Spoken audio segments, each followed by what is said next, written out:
International story about school uniforms. What else would we do?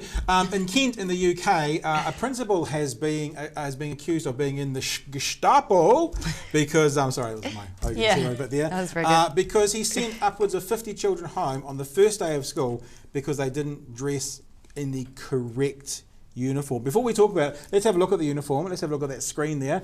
You can see it's a very, very I don't know, pedantic, is that the right word? It's quite conservative. Exact. It's conservative, but they're very, very clear on what needs to be worn and what shouldn't be worn, I guess.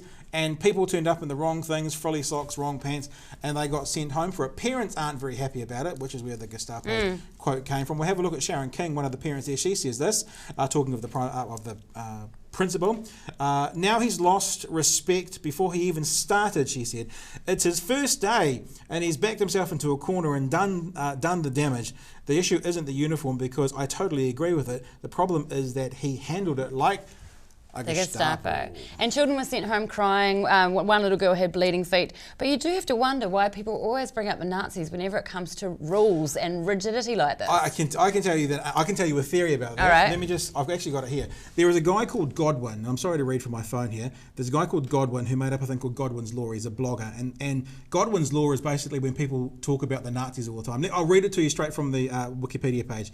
Godwins Law is an internet adage asserting that, quote, as an online discussion grows longer, the probability of a comparison involving Nazism or Hitler approaches. That is, if an online discussion, regardless of topic or scope, goes on long enough, sooner or later, someone will compare someone or something to Hitler or Nazism. So basically what it's saying is, as long as the conversation goes on, the more chances there is that someone will be called a Nazi. So let's dial it back a bit then. Matthew Tate has been unwise and over the top, and it'll take a long time for parents to not think he's very foolish. Yeah, but in his defence, this is his response to it. He said this. He said, we wrote to the parents to say that we would be ensuring our uniform policy that it was adhered to, and that if children were not in perfect uniform today, they would be sent home. The majority of our parents are pleased with that.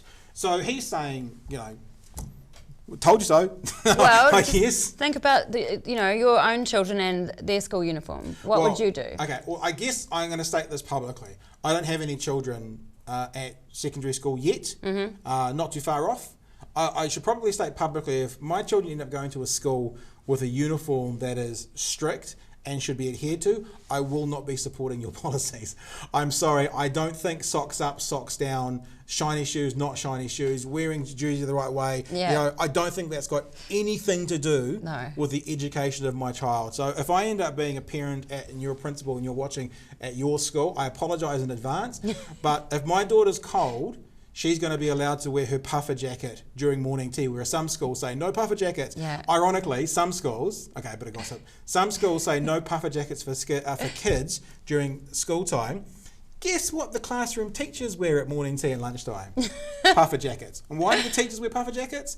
Because they're cold. So look, I'm not a troublemaker when it comes to this kind of stuff, but the most important part of a school is the education of the kids, not if their socks are up or if they've got the right shoes on, or anything like that. And the funding for teachers. I'm sorry. I put it out there. I might be a pain and I might undermine the authority of wearing the right shirt, but it's not something I hold value in. Principals, stand warned.